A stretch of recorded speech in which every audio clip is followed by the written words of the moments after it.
Ingenios y artificios. Cultura para quedarse. Un podcast de la Fundación Cultural Enrique Ruelas.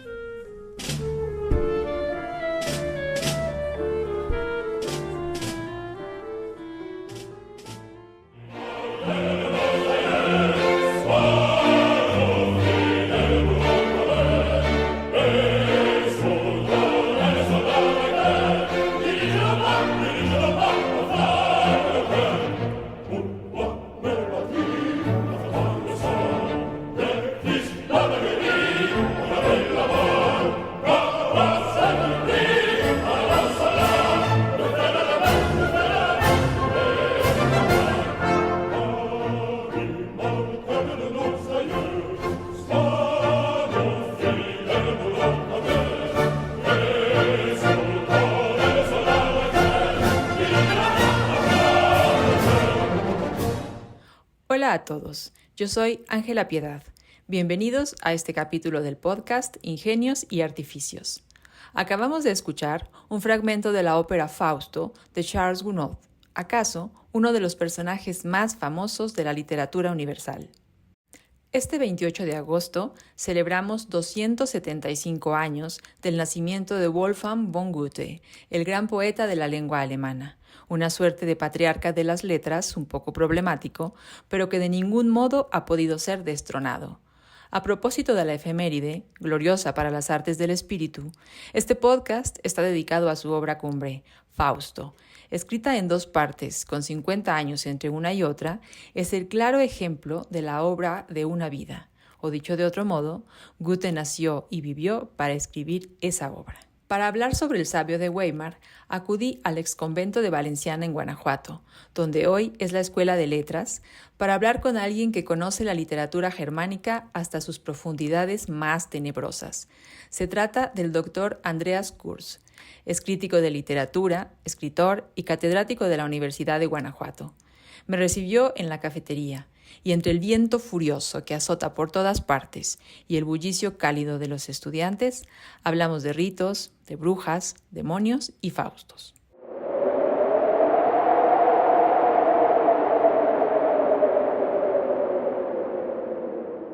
La noche de Walpurgis se conoce hoy sobre todo como pues, un tipo de fiesta medio satánica, de brujas, la salida de las brujas, etcétera.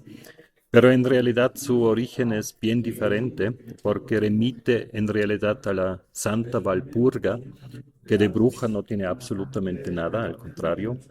Es una monja posiblemente francesa que en el siglo VIII trabajaba en Alemania y pues convertía a toda una comarca al cristianismo. Y luego fue canonizada y pues curiosamente fue canonizada un día 30 de abril. Y digamos, acordándose de eso, empezó a celebrarse su fiesta precisamente la noche del 30 de abril al 1 de mayo, que es la noche de Walpurgis hoy en día. Y se convirtió de una manera rara en una fiesta de brujas que en realidad conmemora a una santa. Es algo bastante curioso. Tiene que ver con una tradición medio rara del cristianismo, porque se supone que pues, hay una fiesta canónica en el cristianismo y 6 meses después, medio año después, se puede celebrar otra fiesta que es completamente lo contrario. Entonces, la noche de Walpurgis es una reacción en realidad al Día de Todos los Santos, que es el 1 de noviembre. Entonces, medio año después se celebra a Satanás. Y también tiene que ver con una tradición romana que pues declara el mes de mayo como el mes de los antepasados, de los mayores, o sea, se supone que ahí los muertos familiares obviamente regresan y conviven con los vivos. Tiene, por cierto, bastante similitud con ciertas tradiciones mexicanas que todos conocemos. Entonces se mezclan esas tradiciones y pues finalmente la noche de Walpurgis se convierte en una fiesta popular hasta la fecha, que celebra la salida de las brujas, que pues ahí sobre sus escobas y sobre otros objetos voladores se encuentran sobre una montaña que de montaña no tiene mucho, en realidad un cerro que se llama el Blocksberg o el Brocken, que está en el este de Alemania, y ahí celebran su reunión con Satanás o con muchos otros diablos, celebran sus orgías que son muy escatológicas y muy sexuales y muy violentas, hay que decirlo. Y pues hoy no es mucho más que un espectáculo turístico, pero se sigue celebrando y tiene sus variantes en otros países escandinavos, sobre todo en Finlandia, en Holanda también, y en otros países, en Suecia, por ejemplo, que tiene también sus noches de Walpurgis con leves variantes en la tradición y pues en la manera de celebrarla. ¿Hasta dónde podemos rastrear el origen? O sea, desde cuándo El origen empieza. en realidad se debería rastrear por lo menos hasta la Santa Walpurga, que es del siglo VIII, Ocho. que muy pronto se convirtió, digamos, en una curandera también.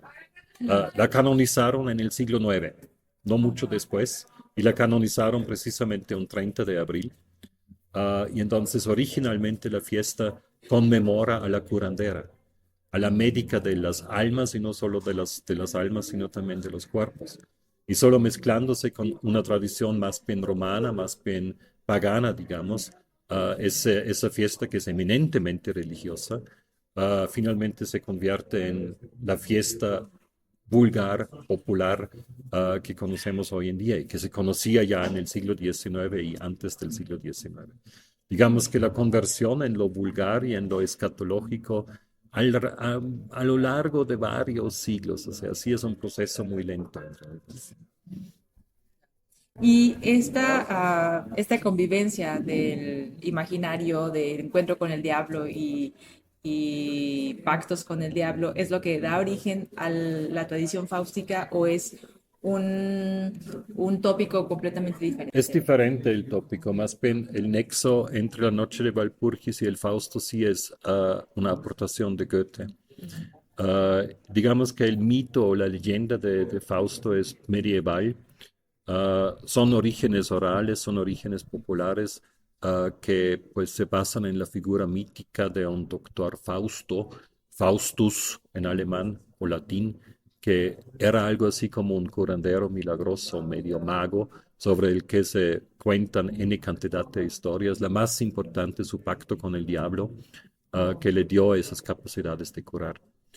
Entonces hay una primera versión escrita del Fausto que es del siglo XVI, si mal no me acuerdo, que es el Volksbuch o el libro popular del doctor Faustus, que entre muchos otros en Inglaterra, Christopher Marlowe retoma para escribir su propio Faustus. Y finalmente en el siglo XIX, Goethe, bueno, de hecho iniciando en el siglo XVIII todavía, Goethe retoma para escribir sus dos partes de la gran tragedia del doctor Faustus. Perdón. Siempre hay algunas diferencias, o sea, la escena central sí es el pacto con el diablo, digamos. Pero en el libro popular y también con Marlowe, ese pacto es definitivo y ahí realmente el diablo es una figura fuerte, digamos, y pues Fausto pierde su alma, necesariamente. Goethe cambia eso un poco, porque su diablo es en realidad un subdiablo, es Mefistófeles, que a lo largo del drama tiene cada vez menos poder sobre Fausto, porque no le puede dar las cosas que realmente quiere Fausto, que es mucho más sabiduría, el último conocimiento, mucho más que juventud, poder erótico o pues sencillamente vida. Y pues como no le puede dar eso, el último conocimiento, entonces Mefistófeles pierde un poco la influencia sobre el Fausto. Y también hay algo importante en el pacto porque hay una cláusula que no había ni en el libro popular, ni tampoco en el drama de Marlowe. Una cláusula que dice si Fausto obra bien, sin segundos pensamientos, entonces se salva su alma. Y eso finalmente lo hace, o sea, Fausto hace algo bueno sin segunda intención, solo por hacerlo bueno, entonces así se salva. Dicen las malas lenguas críticas que Goethe hace eso porque pues esas escenas finales las escribe ya muy al final de su vida, pocos meses antes de morir, y que posiblemente él mismo tenía cierto miedo de quizás perder su alma. Pero bueno, y ahí también hay el nexo finalmente con la noche de Walpurgis, porque Fausto busca la unión con lo popular. Entonces, pues Mefistófeles le permite asistir a una de las fiestas, a una noche de Walpurgis, pero Fausto se decepciona mucho porque todo eso es muy vulgar, muy escatológico, muy violento, muy brutal. Entonces, pues regresa con una gran decepción porque eso no puede ser el espíritu del pueblo. El espíritu del pueblo es escatológico y vulgar, como que eso no lo satisface. Entonces, como contraparte, en la segunda parte del Fausto, Goethe mete la noche de Walpurgis clásica, que es la noche de Walpurgis con los viejos griegos. O sea, otra vez Fausto puede participar en esa noche de Walpurgis clásica, pero ahí todo es armonía, todo es belleza, todo es paz, todo es equilibrio, etcétera, etcétera. Pero curiosamente se decepciona igual, porque hasta cierto grado se aburre. Y es cuando Fausto se da cuenta que pues la verdad, entre comillas, el verdadero espíritu se encuentra en una simbiosis de esas dos cosas, de lo armonioso y de lo vulgar, o como diría Nietzsche, incluso de lo apolíneo y de lo dionisíaco, porque pues en todos nosotros convive un santo y un diablo. Entonces, pues sencillamente Goethe aprovecha la vieja tradición de la noche de Walpurgis para pues producir ahí una simbiosis entre lo clásico y lo popular. Pero pues de ahí se popularizó también la noche de Walpurgis. Sobre todo la primera, porque parece que lo vulgar y lo escatológico sí es más atractivo que la... Es lo que permanece, claro.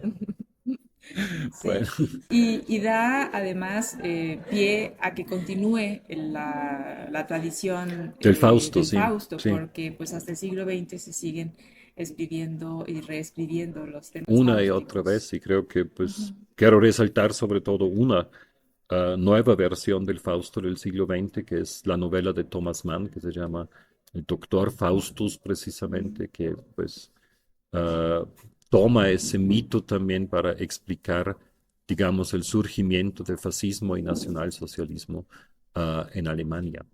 Y pues es realmente una maravillosa novela, pues que regresa quizás aún antes de Goethe, porque pues ahí el pacto realmente significa la perdición. No hay cláusula, no hay una red de seguridad en el momento cuando el protagonista, que se llama Adrian, un músico, pacta con el diablo, realmente se pierde.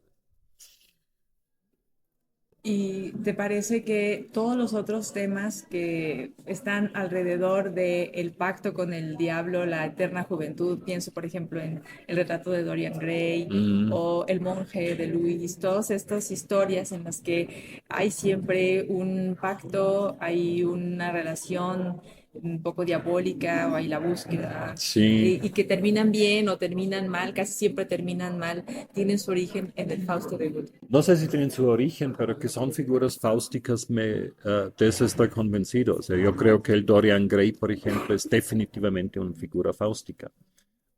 También, pues hay un aspecto ahí que quizás sí hay que mencionar. Fausto suele tener muy pocas pretensiones éticas. O sea, Fausto sí definitivamente impone la estética a la ética y eso es problemático. Respectivamente, impone su ego, su necesidad de conocer a lo ético también. Ejemplo tonto, quizás ingenuo, lo que hace Fausto en el drama de Goethe con Margarete, con el Gretchen, sencillamente no es justificable de ninguna manera. O sea, deja ahí a una chava embarazada en la cárcel que finalmente se suicida, pero su conciencia no está muy ocupada por eso, digamos, porque sencillamente es una figura para la que la búsqueda de conocimiento y de sabiduría lo justifica absolutamente todo, que es egoísta. Y ese es un tema que se puede variar una y otra vez hasta la fecha, hasta en nuestra modernidad, creo. O sea, en este sentido, un Dorian Gray es definitivamente una figura fáustica, Ni se diga de las muchas figuras, tú mencionaste la novela gótica, que están en las novelas góticas, que están en la literatura fantástica que se escribe hasta la fecha.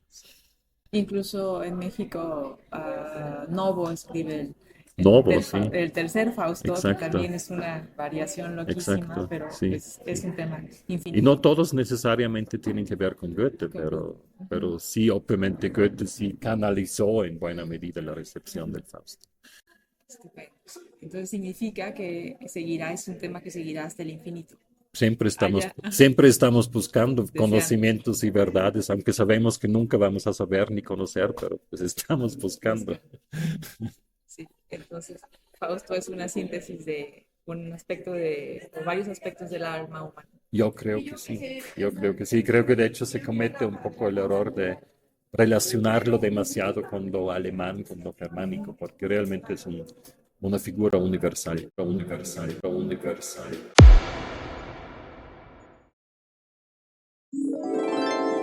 Ratones de biblioteca. Para aquel que desee conocer más sobre la vida y obra de Goethe, les recomiendo el libro Magníficos Rebeldes, los primeros románticos y la invención del yo, de Andrea Wulf, editado en español en 2022. Se trata de un ensayo estupendo sobre la historia, las ideas, avatares y chismorreo de altura del mítico Círculo de Jena al que perteneció Goethe junto con Schiller, Novalis, Hegel, von Humboldt, entre muchos otros, grupo que inició la Revolución Romántica.